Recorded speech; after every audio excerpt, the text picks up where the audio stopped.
Good morning. Good morning. There's an echo that I can't do anything about. Come on.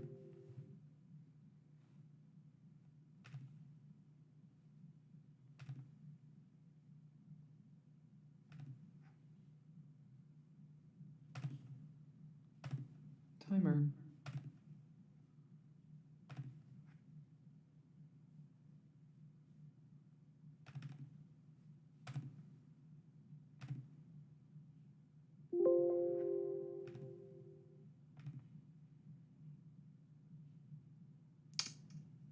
Seems this morning all the technical issues are being weird.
Good morning. Good morning. Good morning. Good morning.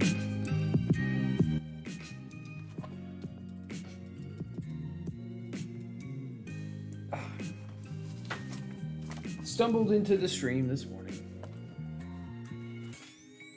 Time to do some poetry. I had a really wonderful time actually out at the walking mall yesterday. We had someone who was doing having people write down their stories, and is going to be turning it into an art exhibit. She's an English master's or PhD candidate or something like that. Going to Georgetown, which is exciting. So that's cool. Good morning, Telemoni and Dan.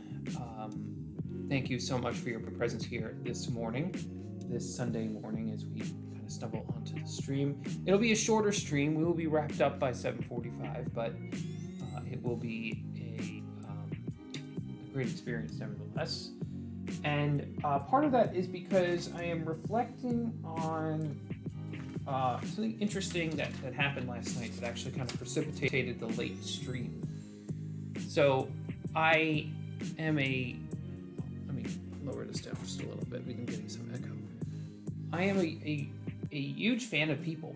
If my whole aura and personality haven't been able to display this yet. And I love people. I love working with people, hanging out with people, and socializing with people. And one of the things that I kind of realized last night is that there are, thankful for the internet, good thing too, there are infinite possibilities to be able to meet and engage with and talk to people all over the place.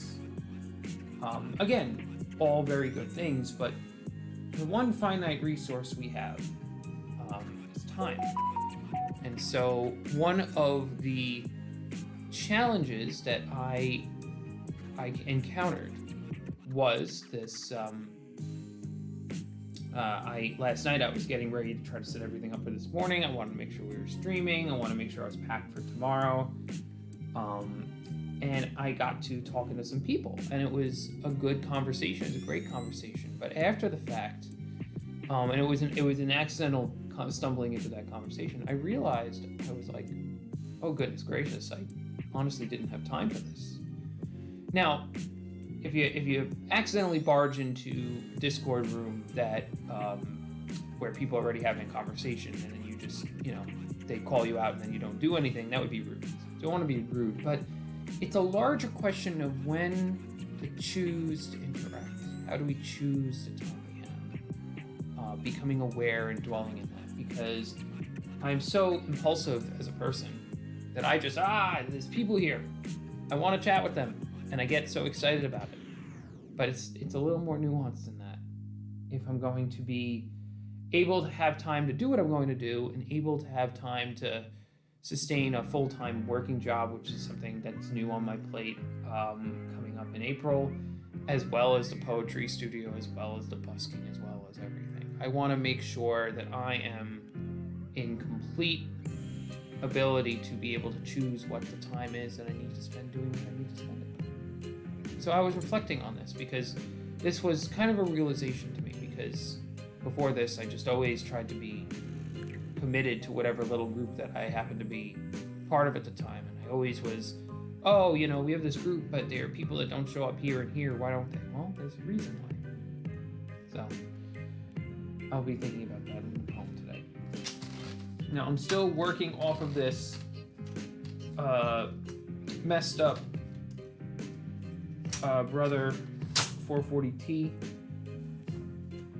This typewriter has it's called, I think it's the feet issues. It's not actually the feet, it's something else. The stops. Basically, when it's on not shifted, it doesn't have, the letters don't show up properly. But that's okay. They'll show up properly enough to be able to write a little poetry. And of course, if we have any requests in the chat, go ahead and drop them in. We will make it happen.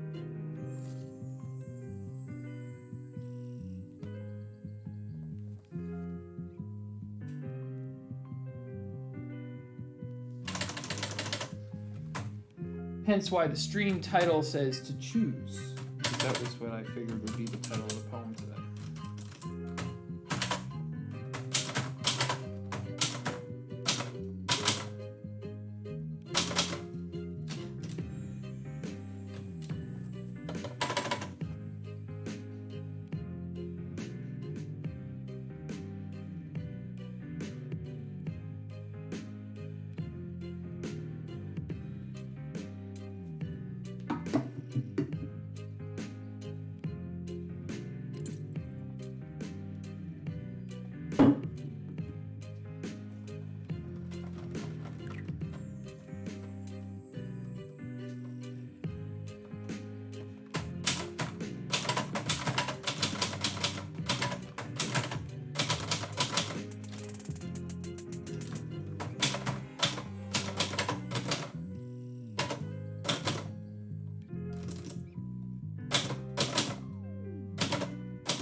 Talmoni and Dan says, I feel that this morning. Yeah. Well, tell me a little more about your experience. We can kind of share it. If it, of course, is something that makes sense to share.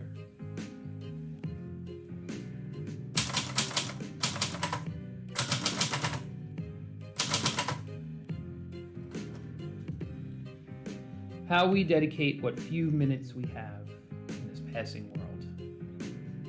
Precisely. That is true. And you want to dedicate them well. But like, what is well? I mean, like there's obviously virtue there's a sense of doing good. But then we get a lot of choice in the middle. I'm thinking back to my faith. I'm thinking back to how we believe what we believe. About how we definitely want to make sure we're doing good things for people. But which good things we do is part of one of the biggest confusing questions of life. Like I frankly don't, I'm grappling with this morning, not from a place of, I used to grapple from a place of, oh, I'm so horrible, I messed up, self-depreciating, regretting. Those feelings I've been able to engage more with over the past couple months and start learning to say, no, you're just, a good person doing a lot of good things, and it's just your good is here when it maybe should be here, and things like that. So it's less that, but like that rule book isn't really taught to us, I think. We're told, do what you want to do. And then it's like, well, what do I want to do? And then you learn, and then you adjust, and then you learn, and you adjust, and then you find suddenly a quarter of your life has passed. More than a quarter of your life. You're like, well, I was told this was the right way to do things. They're like, yeah, you're doing it right. You're going to figure it out. 6 feet under.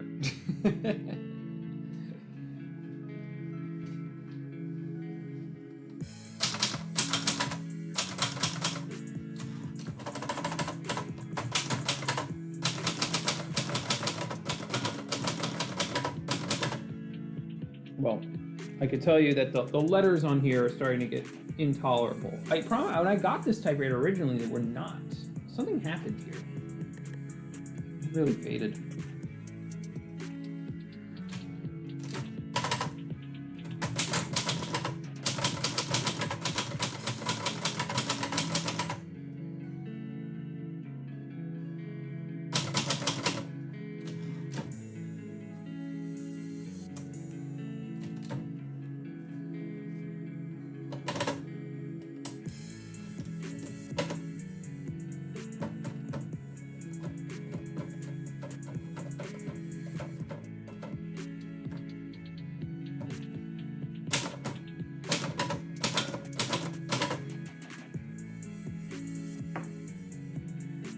Let's use Oliver, since this machine is garbage. There is a bit of a delay indeed. I feel like... Leave it a twitch to make this terrible delay. All right, let me put this on pause as I go and grab Oliver. I think Oliver will be able to speak to this much better. Oliver is old and wise, while this brother typewriter is new and stupid.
Oliver's in the building.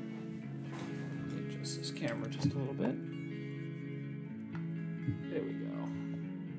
Then you get a better picture of Oliver there. Thank you for saving me from the poorly writing typewriter.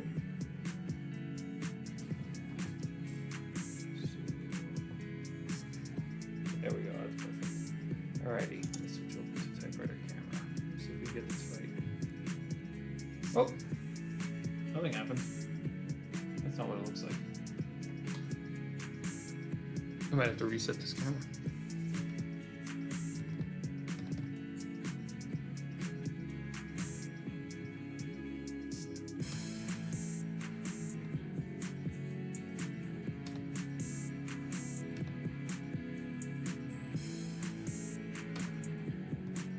Oh, that's perfect.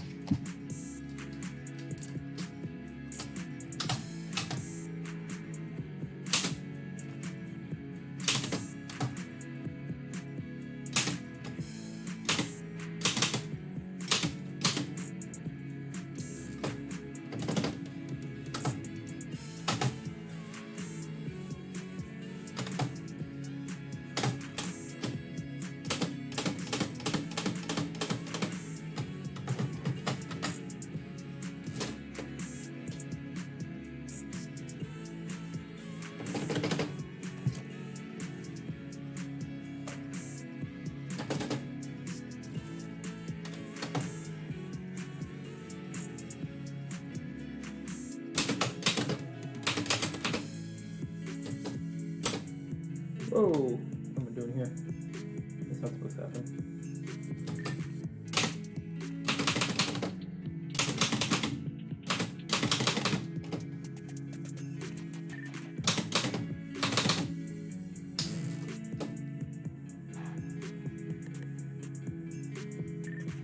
So Talmonian Dan's deeper explanation into where he's feeling right now. There's a bit of a delay, but I'll try. It's approaching from a more materialistic standpoint. This society, this world expects certain things of us. We have to decide whether or to what extent we are going to live up to those expectations, or rather if we're going to set our own. There was something I wrote down a long time ago, which was that it's important to, something along the lines of, it's important to understand the machinations of the world, but not to be enslaved by them. Like, you accept the system because it's there, and it's all we got. Like, you can't destroy the entire system without the help of the rest of the human race. Goodness, there is a delay.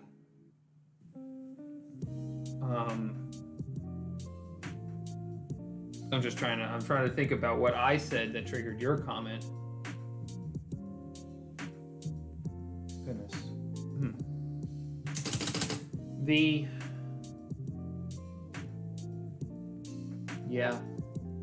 Balance that I have yet to be able to achieve, and I'm there with you.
choices have consequences, and even when we know our choice is the right one. Now I remember it is that I was talking about.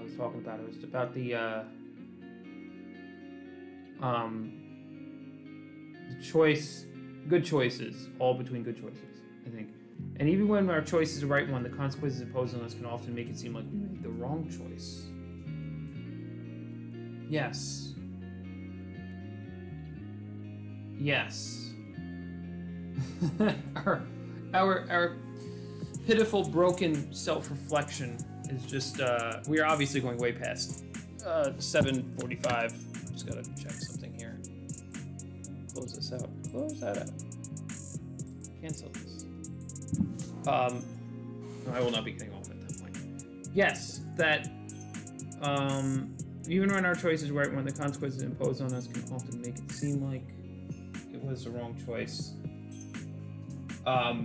Because like the content of a right choice, like the fact that we are humans still asking questions such as what is happiness and what does it feel like, is a pure sign that we are trying to still understand those choices, even when they're good.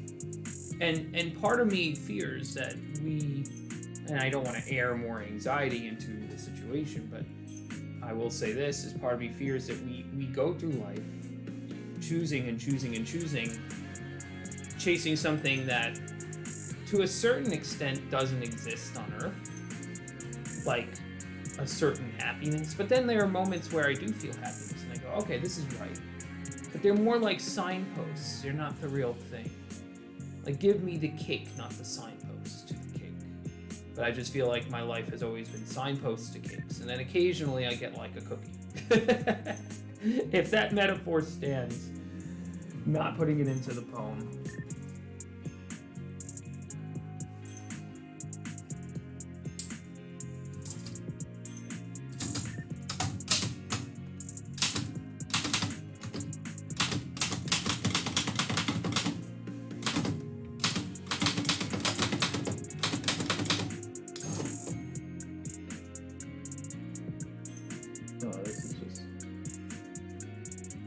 It's very hard to get the camera angle right for this. I did it before and I don't remember how.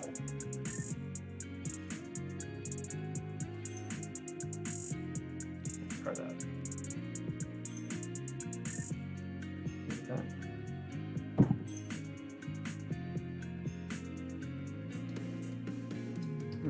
I better go on this up.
There are different levels of rightness in each choice that we have.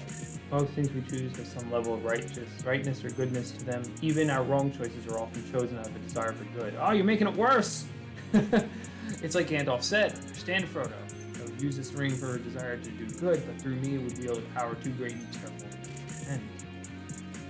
So yeah, digging deeper, the good of our even well-aimed choices could be even this way. And this isn't necessarily a good against society. Like, I'm sure that, like, when I'm choosing between conversation with people at night or getting my stuff done I need to get done, I'm choosing between two goods that neither of which is going to really cause a cataclysmic moral conundrum. But the fact is I'm still, like, the fact is it could be not good for me is the answer to that. It could be, and that's kind of the result of this. And so you have to try to figure that out in the moment. You have to try to, choose. We are armed with very little on that. Following bliss, things like that. I mean, on the flip side, it's a wonderful problem to have. Especially when our ancestors had very, very little to choose. It was more work in the fields, today, tomorrow, forever. But now we can choose so many things. But that gives us choice inflation. And then, like, it's funny. I think more often than I should about the Eskimo story about the priest that it's like this is a theological thing there. The priest that comes and goes to convert the Eskimos. And the Eskimos are like, "Why are you here?" And he's like, "Well, I'm come to convert you." And they're like, "Why?" And he's like, "Well, if you don't start doing good, then you're going to go to hell." And the Eskimo said, "Well, I didn't know I wasn't doing good before, but now that you've told me that, now I have to actually respond to it." That's more of like an atheist jab at the religious evangelization experience, which has with like all good criticism has a level of truth in it, though not one that I would say is complete. However, now that I know, as a human being in the 21st century that has the blessing and the privilege to be able to actually make my destiny, let alone the fact that I managed to do it with art, suddenly everything becomes way more important. Because now the responsibility is way more important. And yes, like, we could turn around and say, well, just choose something and enjoy it. And that's good. And it's probably the way that we cope. But, like, I don't, because what happens to the generation after me? Something like that. Like, what if something terribly cataclysmic happens to the world tomorrow or in 20 years or even to my children? And suddenly that choice is lost. They're going to look at me and they're going to say, well, what did you do with it? What did you do with the gold? You have gold. Did you use it? Parable of the talents is one of the most scary talents in the parables in the Bible. Because there's an implication there that there are right and wrong choices when it comes to our day-to-day non-moral destiny. But, I mean, it's still a good problem to have.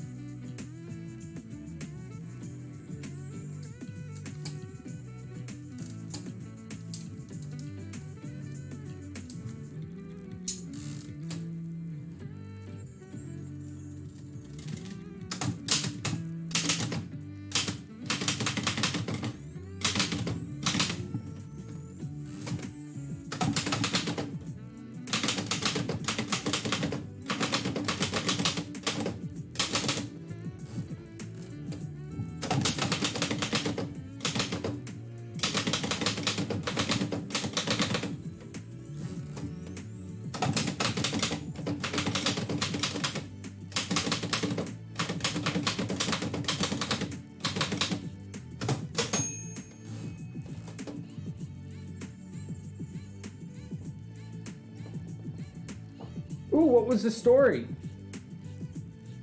Go ahead and share the story, either a link or for the name of it.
am interested in seeing this this story in full as Telemony and Dan drops it in the chat.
I'm curious, Telemony and Dan, is there... Oh, there we go.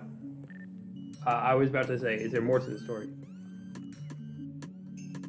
We need to... I don't have ability to do chat management here. Come on, show moderation actions. That's what I want. You have to do this auto plug button. I like that too. Oh, it looks like it's not working now. Refresh chat.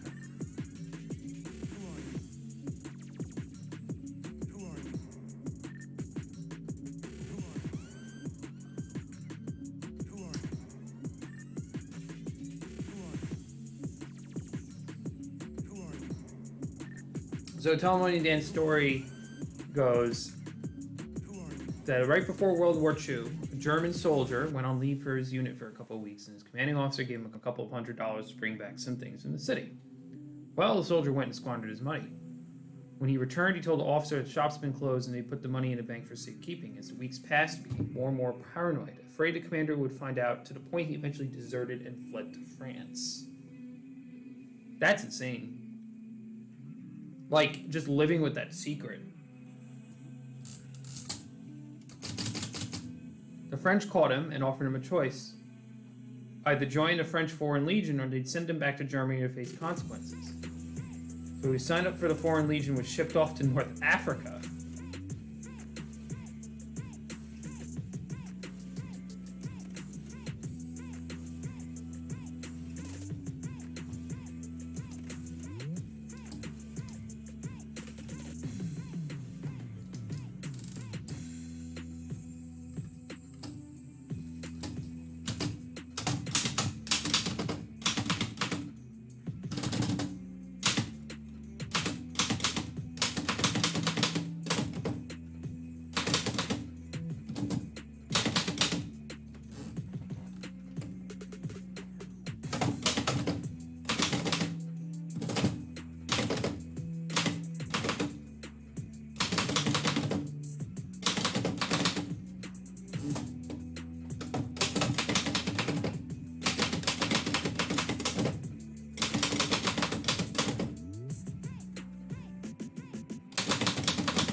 I am really curious about this story.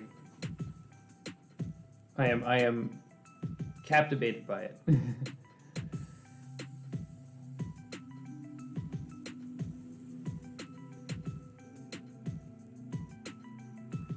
Wow. Germany invaded France, and his soldier, understandably afraid Germans would catch him, deserted from the French army too and tried to hide out in the desert. Germans eventually caught him, tried him for desertion, treason, and theft, and he was imprisoned for the rest of the war. All because he spent a couple $100 of his commander's money. That's crazy. That story is insane. I have here, I would say, a poem fragment because I was trying to get to the bottom of choice, and then I hit a wall. Oh goodness, I hit a wall. But that's okay. This is to choose.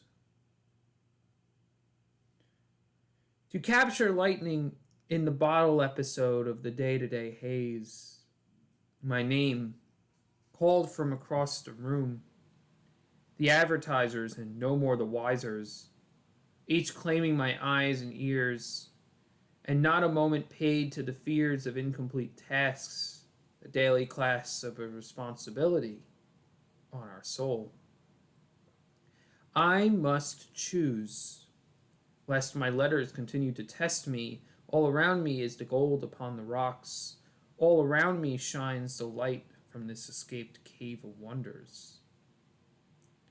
I hear the soft voice of joy through the forest, a language spoken I may only understand after death, but their voice sweet has intimations, tones I find uttering in the quiet prayerful moments, questions I will seek to answer.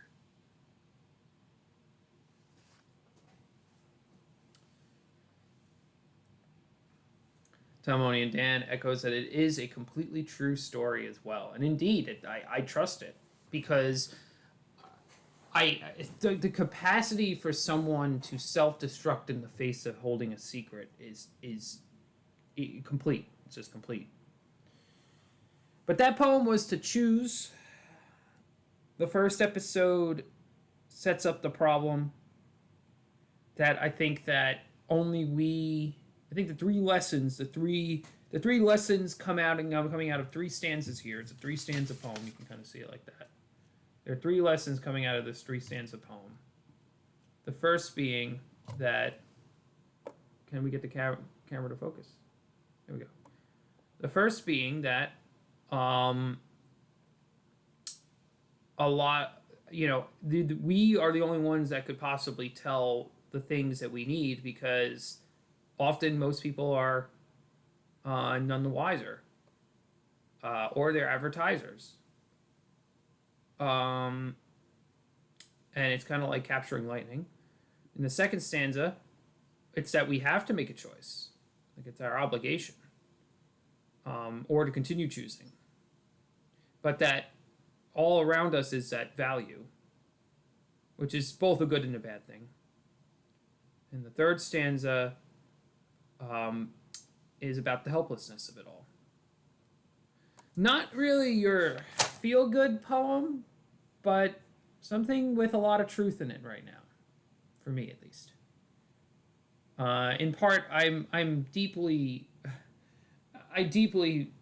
care for the online group discussion, everything that I have been devoting a lot of my energy to, and I will continue devoting a lot of my energy to. Who knows, there might be a couple of them that decide to watch this replay afterwards. They're wonderful, but it's more the time that I spend in communication in all these places that it's kind of like, okay, we gotta rein some of that in, because I got stuff I gotta do, and I can't measure myself against. That's another thing that isn't included in the poem, is the measuring of oneself against others, because you don't know where they're at. You don't know what their income situation's like. You don't know what their happiness is really like. Nobody knows what their happiness is like. So comparison is very, very, very dangerous. Anyway, this was fun. Thank you again so much for being here, Talmoni and Dan. Thank you so much, everybody else may have tuned in. We did have some spam in the chat. That's fine. And I will try to be back again tomorrow. Just keeping this persistent.